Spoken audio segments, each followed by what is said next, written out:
desta noite. Vamos começar aí, então, nessa vitória super importante e uma vitória maiúscula do Flamengo. O Flamengo se impôs o jogo praticamente inteiro, principalmente no segundo tempo, André. É aquela vitória que dá moral para o restante da temporada e principalmente para o próximo jogo? Boa noite a todos. O Flamengo precisava vencer hoje, né? Porque agora nós estamos falando de uma corrida bem clara entre duas equipes. O Cruzeiro ainda joga, é evidente, mas entre essas duas equipes, porque elas se enfrentam no fim de semana, e o Flamengo tinha de fazer a parte dele num clássico, num jogo de muita rivalidade, na casa do adversário, e até o Flamengo fazer o primeiro gol numa jogada do De Arrascaeta que você acompanha neste momento, para o Pedro finalizar com a categoria que é uma das marcas do futebol dele, o Botafogo tinha mais possibilidades ofensivas até então, até esse momento, mas falhava muito. Em termos de volume, em termos de iniciativa, o Botafogo era um pouco superior ao Flamengo. E mesmo após uma vitória por 3-0, eu entendo que não é possível dizermos que o Flamengo não fez uma grande partida, de acordo com o que é a capacidade do Flamengo, do ponto de vista técnico, a condição que o Flamengo tem de dominar adversários. O Flamengo foi muito eficiente, o Flamengo foi muito inteligente para jogar e conseguiu um resultado que talvez seja largo em relação ao que foi o jogo. Mas o futebol permite tudo isso, desde que, é claro, a gente não perceba a interferência da arbitragem e não aconteceu nada no jogo de hoje para que a gente possa fazer esse tipo de observação aqui. Então, a superioridade do Flamengo, do ponto de vista técnico, ela sempre é clara em relação à maioria dos times, ela é clara em relação ao Botafogo, mas o Flamengo hoje foi cirúrgico nos movimentos ofensivos que levaram aos gols, e a cada vez que o Botafogo tentou levantar a cabeça, veio uma jogada como essa e um gol do Flamengo. 3 belos gols, 3 gols com as marcas técnicas do elenco que o Flamengo tem, fazendo a parte dele na noite de hoje, para que o jogo do fim de semana que vem no Maracanã seja um espetáculo obrigatório para todo mundo que acompanha futebol no Brasil. Pois é, claro que a expectativa sobe em relação a essa partida do fim de semana, mas é um 3-0 que acalmam as coisas lá no Flamengo, dá essa confiança aos jogadores. Você concorda com o André Zupa? Não foi o melhor Flamengo que já vimos nessa temporada? Foi eficiente, mas poderia dar mais? Boa noite a todos. Quando a gente pensa no nível máximo, não só no nível máximo, mas no nível mais próximo do máximo que a gente já viu esse Flamengo jogar, o jogo de hoje não se enquadra, não tá nos 3 melhores jogos do Flamengo no campeonato. Ainda assim, é um Flamengo que encontrou muita facilidade para vencer o Botafogo nesse sentido. E é o Botafogo também. E é isso, e era um clássico, né? Então, assim, me chamou a atenção como o jogo foi se construindo. Porque a gente tinha dúvida, a gente debatia ontem como é que ia ser a dinâmica do jogo, quem ia tomar a iniciativa. 2 equipes agressivas, o jogo na casa do Botafogo, mas quem comandou as ações o tempo inteiro foi o Flamengo. O Flamengo foi o time da posse, da construção, e o Botafogo foi o time da transição. Em alguns momentos no primeiro tempo, o Botafogo achou algumas transições mais perigosas, em alguns momentos em que o Flamengo subia a marcação, o Botafogo conseguia sair dessa pressão com bola trabalhada desde lá de trás, também porque o Pedro não é um cara que pressiona, o Jorginho não é um cara de alta pressão, então isso facilitou algumas saídas do Botafogo. Então, assim, até sair o primeiro gol do Flamengo, o jogo era de muita posse rubro-negra, muito controle rubro-negro, mas pouco acesso à área do Botafogo para finalizar. Até que apareceu a genialidade do Arrascaeta. Já o lance do primeiro gol, um lance genial do Arrascaeta, genial do ponto de vista técnico e do ponto de vista físico também. E ele acha o Pedro, que finaliza com um primor absurdo, e a partir daí o Flamengo, que era o dono do jogo, dono do controle, passou a ser o dono do controle e das emoções do jogo também. Precisou correr menos com a bola, precisou correr menos para achar o espaço. E aí as coisas foram acontecendo no segundo tempo. É uma vitória, o André falou das marcas do elenco do Flamengo nos gols marcados, e também que valida opções feitas pelo Felipe Luiz dentro dessa variedade. Porque o primeiro gol é de um encontro clássico de Arrascaeta com Pedro, o segundo gol é do Pedro para o Luiz Araújo, que foi escolha do Felipe para começar o jogo de hoje, e o segundo gol começa com Cebolinha, que entrou no segundo tempo, passa pelo Pedro, termina no Araújo. E o terceiro gol é um cruzamento do Carrascal para um gol do Plata, 2 jogadores que o Felipe coloca no segundo tempo. E um belo cruzamento. Belíssimo cruzamento. Então, ao longo do jogo, a leitura que o Felipe fez e as escolhas que o Felipe fez no começo e durante a partida ajudaram o Flamengo a construir um placar, assim, para mim, 3-0 é goleada. num clássico fora de casa, tá mais do que autorizado ele chamar de goleada. Sim. O Flamengo amassou o Botafogo no Engenhão. E a gente entende o tamanho do elenco do Flamengo nessa descrição do Zupac, né? Que você descreveu gols 1, 2, 3. O único que participou de mais de um é o Pedro. O resto era só nome variado, né? Assim, a gente viu o arsenal, a cavalaria rubro-negra nesse 3-0 contra o Botafogo. A gente já vai ouvir técnicos deste jogo Flamengo-Botafogo. Tem também a repercussão de Palmeiras e Red Bull Bragantino. Mas, André, antes da gente ir nas individualidades e tal, a Marcela perguntou pro Zupac essa coisa de controlar o ambiente, que é verdade, né? Parece maluco, mas a última derrota lá pro Bahia, o último jogo, teve Moro pichado e tal. Esse resultado do jeito que foi, você vê mais valor nesse controle de ambiente interno ou na confiança para o enfrentamento do Palmeiras, embora relacionados? Sempre está tudo relacionado, né? No Flamengo as coisas elas são realmente diferentes. Existe, às vezes, internamente um ambiente difícil de administrar. Os treinadores que passaram por ali sempre comentaram a respeito disso. No caso do Felipe Luiz, que foi jogador, conhece a casa, foi técnico da base, assumiu o clube, já ganhou título, vem trazendo o Flamengo com possibilidade de ganhar o Campeonato Brasileiro, ganhar a Libertadores, mas agora persegue o líder do campeonato. Uma vitória como essa, pelo que ela representa na questão da rivalidade, ter sido fora de casa e na rodada anterior a um jogo que pode não decidir o campeonato matematicamente, mas é uma coisa assim, diferente das outras, né?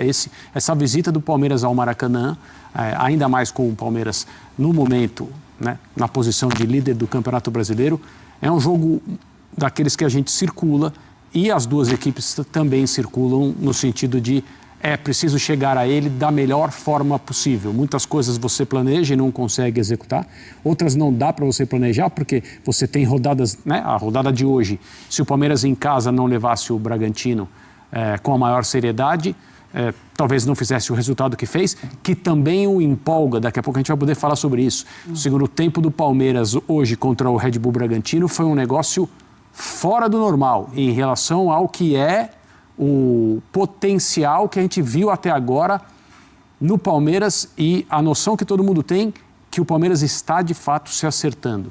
E o segundo tempo de hoje comprova isso com muita sobra. Mas em relação ao Flamengo, é um controle de uma certa situação difícil de administrar, que o próprio De Arrascaeta, na entrevista que a gente mostrou ao longo da semana, disse: é hora do torcedor estar conosco, nós precisamos dele. Se não se viu ao longo da temporada uma declaração como essa, ainda mais no Flamengo, ainda mais de alguém como o De Arrascaeta.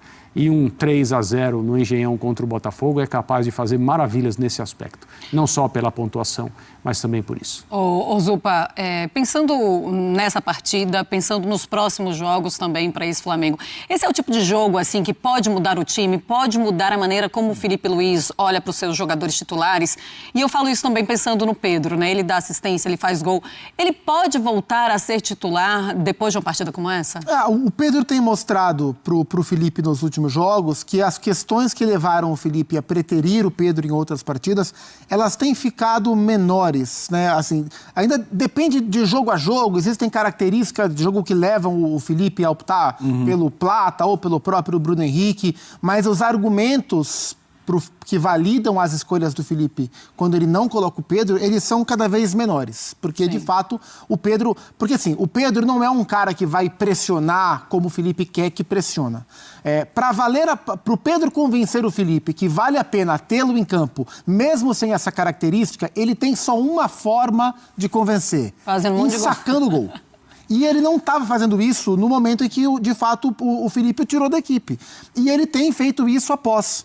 E é sempre válido não voltar à polêmica pela polêmica, porque ela é só para esquentar debate, não é esse o ponto.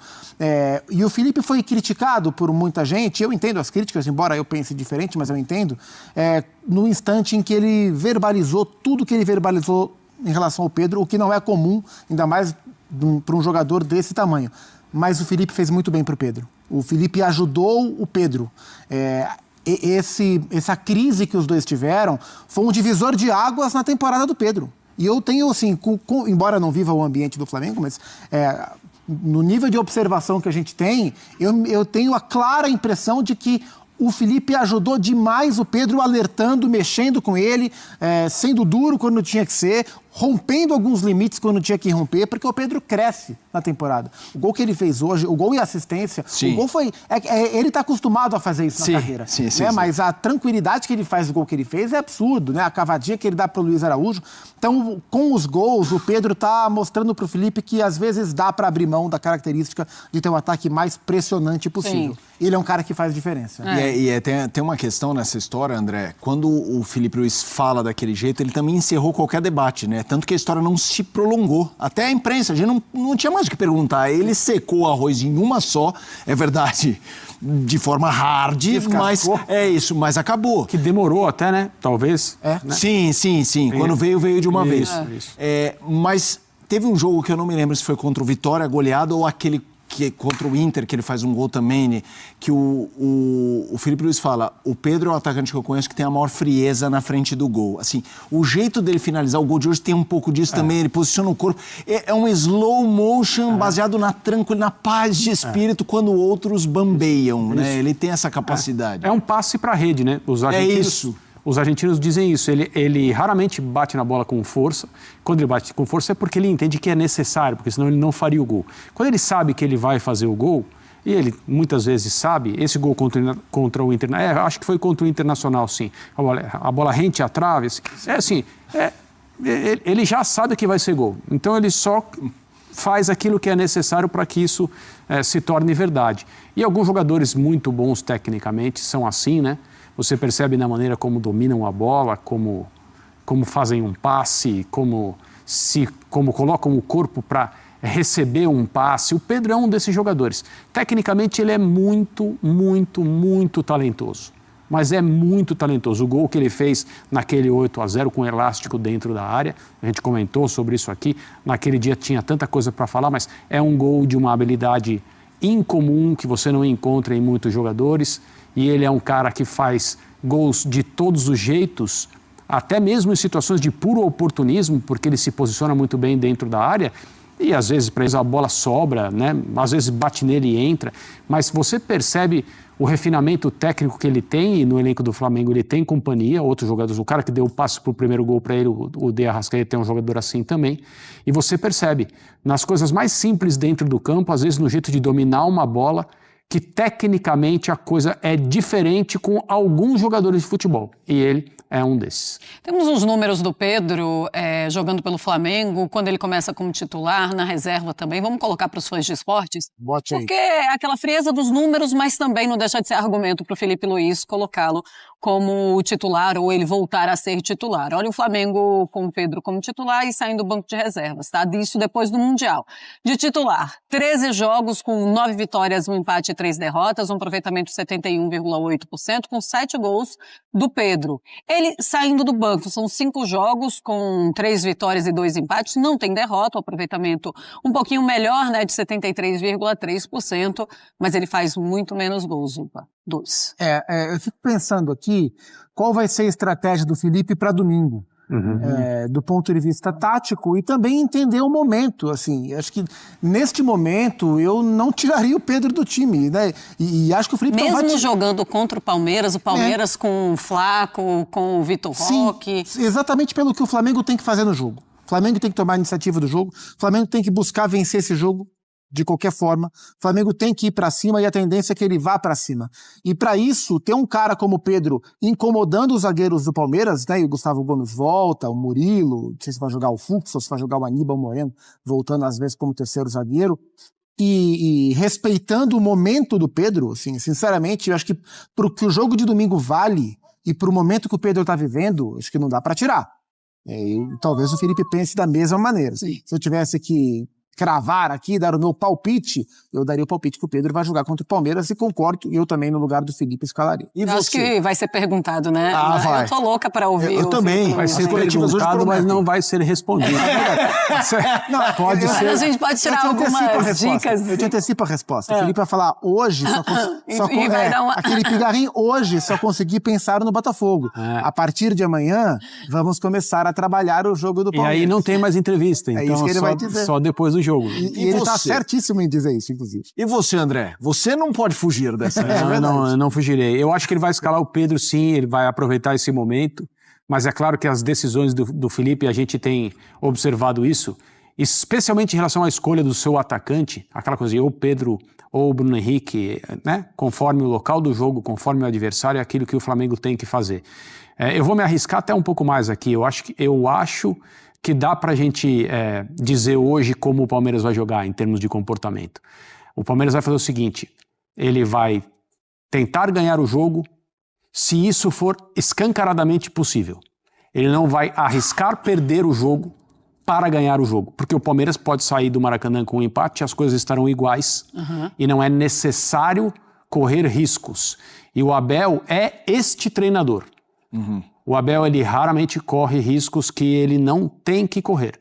Então, a minha impressão é que o Palmeiras vai tentar fazer algo que já fez diversas vezes, que é evidente, contra o Flamengo é um pouco mais difícil de fazer, mas o Palmeiras vai tentar obrigar o Flamengo a ser perfeito na sua maneira de jogar. O Flamengo gosta de sair de trás com a bola no chão, gosta de se estabelecer no campo do adversário. Para isso, conta com a capacidade técnica de todos os seus jogadores para executar essa tarefa de mover o time inteiro para frente. Erros nesse processo podem ser punidos. Foram punidos contra o Cruzeiro, naquela derrota que já faz tempo, quando o Cruzeiro venceu o Flamengo em Belo Horizonte, foram punidos com o Santos e em algumas outras partidas nas quais o Flamengo não esteve, como diziam os técnicos espanhóis, fino no seu processo de jogo. Eu acho que o Palmeiras vai forçar erros nesse processo. Se conseguir, pode se dar bem. Se não conseguir, a coisa mais natural que vai acontecer é o Flamengo jogar no campo de ataque. E quando isso acontece, é sempre arriscado para o time que se defende. Mas o Palmeiras é uma equipe que se orgulha da sua capacidade defensiva também. Pois é, e é impressionante também a temporada do Arrascaeta. É incrível o que o Arrascaeta tá fazendo, tá bem fisicamente e quando ele tá um pouquinho, né, com o ritmo de jogo e sem se machucar, ele consegue fazer grandes partidas. Mais uma assistência do Arrasca, ninguém segura, né, o Arrasca. E assim, ele é um cara que ele não precisa estar participando do jogo o tempo inteiro, todo, né? E ele não participa do jogo ativamente o tempo inteiro. Exato. Mas ele participou do jogo da maneira mais ativa possível no momento mais importante do jogo. Quando o Flamengo tinha muita posse, mas não tinha chance. Ele aparecia pouco, e aí ele veio buscar uma bola no meio campo, ganha um primeiro duelo físico no meio campo, gira e percorre espaço com a bola. Força, ganha um segundo duelo no corpo, né? Então ele foi buscar no meio. Ele teve duelo físico, girou e arrancou. Segundo duelo físico, sustentou no corpo e deu um passe genial pro Pedro. Não foi o passe mais genial que ele já deu, porque ele já deu vários, mas foi uma jogada genial com um passe maravilhoso. E o gol do Pedro, e a partir dali o jogo fica confortável para o Flamengo. Então, assim, esse é o cara genial, também é o cara que participa o tempo inteiro e tá o jogo todo sendo ativo na partida, e é o cara que no momento certo aparece com seu talento único e muda a cara do jogo. Esse é o Jordan de Arrascaeta, um jogador fenomenal na sua melhor temporada no Flamengo, o melhor jogador do time, um dos melhores jogadores do campeonato. Para mim, o melhor jogador da temporada no futebol brasileiro é o Arrascaeta. Bola de ouro.